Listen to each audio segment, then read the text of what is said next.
Hey mama, if you're currently pregnant, you might be wondering what to expect once your baby is born. I just had my baby 9 weeks ago and I've put together 11 things that I've learned so far as a first-time mom. It's going to be raw, it's going to be unfiltered. The hope is that it helps you so that if you go through these things, you don't get taken by surprise. The first one is that babies are noisy sleepers. This will help you because when your baby is born, you might think that they just sleep quietly and they just sleep peacefully, like sleep like a baby, right?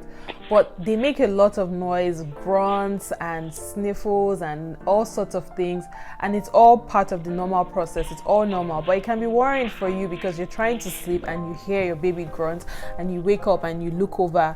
And so plan for that. For me, what we had to do was that when I was trying to really get some good sleep, I would have my husband sleep with the baby in a different room so that I'm not constantly hearing those little noises that break up my sleep. The next one is that your milk doesn't come in immediately. You might think that once your baby is born, you have a breast, your breasts are full of milk ready for the baby, but that's not what happens. When your baby is born, what comes in is something called colostrum. It's very small in volume. You might not even see it if you try to express it out, but when your baby is sucking, they're getting all of that milk. So don't worry if it looks like you don't have any milk. There's something in there, and in a couple of days, maybe 3 to 5 days, your full milk would come in for your baby. The next one goes hand in hand with the previous point, and it's that night 2 can be tough. So on the first night after your baby is born, they still don't know that they're out of the womb. They probably will just sleep the whole time.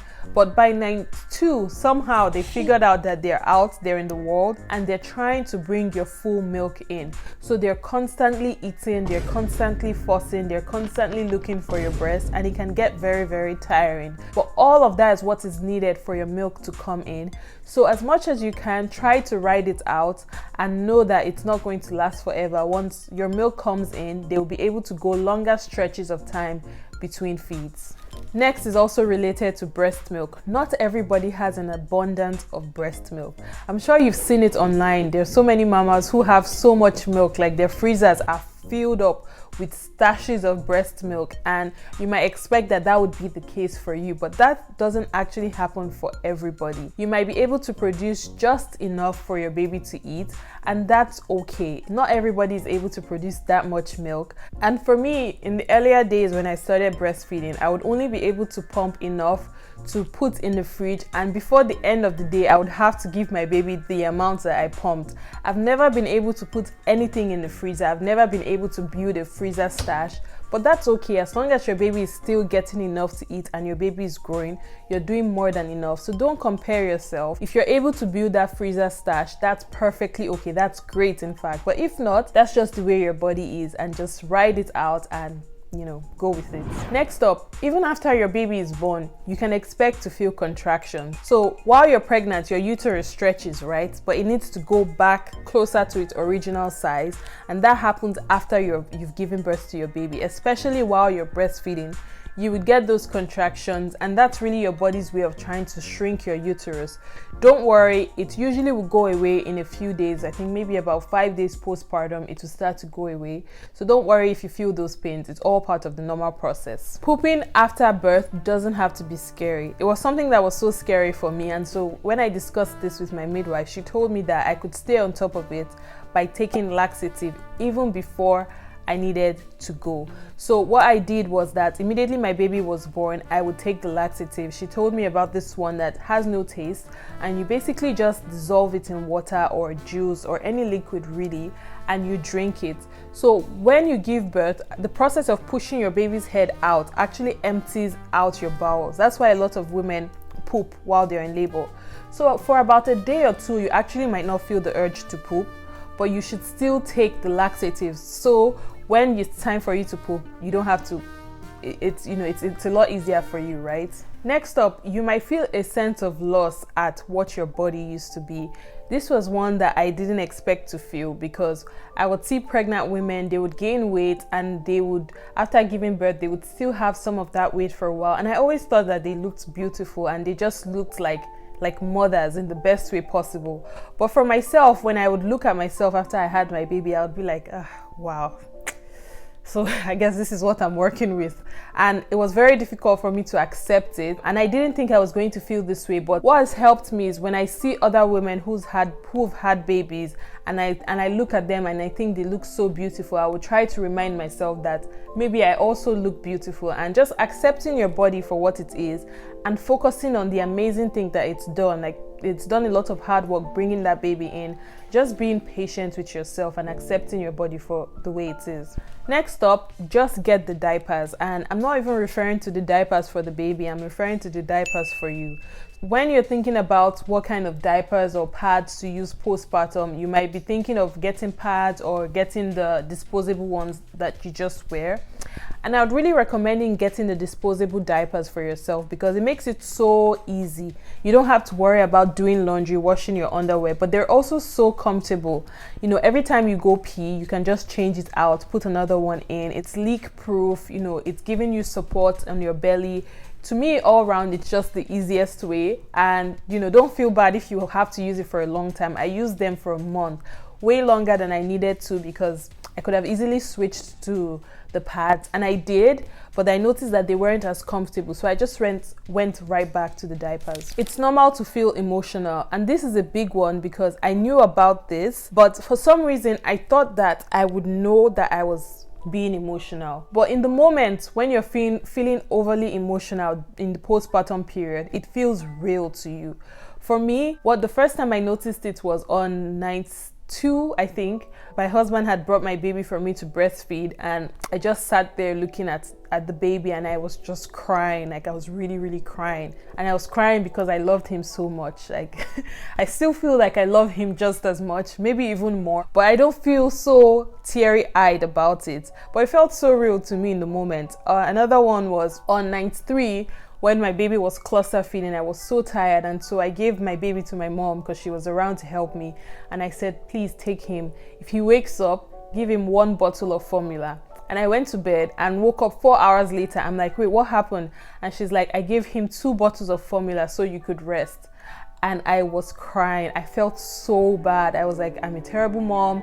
There goes my plans to breastfeed. Everything is ruined. And I was crying. I called my midwife to tell her about it, and she's like, you've not ruined anything. This is fine. It's okay. Just continue on track with breastfeeding. This is completely fine.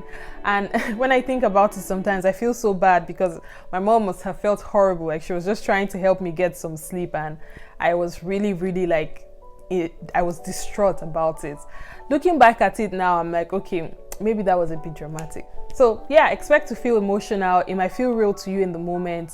Later on, you probably would think back at it and laugh about it. As moms, I think this is something we all struggle with, and it's guilt. We always find something, you know, if it's that you're having to give your baby a bottle, or maybe your birth didn't go the way you wanted it to go. Like, there's so many reasons why we feel guilty as moms, and I think it's really a universal experience for all of us. And you just have to try to remember that you're doing your best and try to let go of that guilt. This was something that I noticed. Like, I would even go on mom groups where other new moms are, and you would see people were worrying about all sorts of things, feeling guilty about all sorts of things, and I would try to offer support, but I would also get reassurance knowing that, like, we're all going through something, we're all trying to figure it out. Nobody has it all figured out. I was on this group, and then there was a mom feeling bad because she said her baby was crying and her toddler was crying, and she got frustrated and she yelled at the toddler. And somebody else was trying to console her, and she was like, don't feel bad, my baby was crying so much one night. And then I was like, listen here, you better go to sleep now. And she said she scared herself so bad, she went to go and wake the baby's dad and said, please take this baby. And she felt so bad because of what she had done, but she knows that she was just so tired. And, you know, she now knows to stop herself before she gets there, where she can find help before she gets to that point of losing her mind. Yeah. For me, it was really because I decided to combination feed my baby, that's giving him both breast milk and formula, just so I could rest, because it was so difficult for me, the lack of sleep. I would have like really terrible headaches in the morning. And so I had to make that decision, and I struggled with it for a long time, and even now I still struggle with it a little bit, where I'm feeling like I know I should give my baby breast milk, and I know he's getting some breast milk, but shouldn't I be giving him more? And you're just constantly trying to balance, you know, taking care of yourself as well as taking care of your baby. It's a constant struggle, and I think, you know, it's okay to feel that, and just, you know, there's one thing feeling the guilt, but then you also feel guilty about feeling guilty, and it's a whole thing. And just trying to remind yourself of the reasons why you're making the decisions that you're making, reminding yourself that you love your baby, and, you know, nobody else can love that baby more than you and his dad love the baby, right? And so just remember that you're really doing your best for your baby, and try as much as you can to let go of the guilt, but also don't feel guilty about feeling guilty. Okay, and finally, know that there will be good and there will be bad days, especially earlier on while you're trying to figure things out. It can feel really overwhelming. For me, earlier on, what I really struggled with was the different aches and pains. You know, your nipples are cracked, I have headaches from not getting enough sleep, you know, your uterus is trying to contract, and I just felt like I was like my body was constantly giving to the experience, and I just felt like I had given up so much, and I was wondering, like, when does this get better? It does get better. Overall, you would find that the good days are more than the bad days. So try not to take those bad days too personally. Like, just write them out as much as you can. And when you find those days where you're feeling so excited and so in love with the whole experience, try to be present in it and just like take it all in, because that also doesn't last forever. But those are all the things that I've learned so far postpartum. I hope that it helps you. If you've also had a baby, I'd love to hear some of the things that caught you by surprise, some of the things that you've learned so far. I'll see you in the comment section. Bye.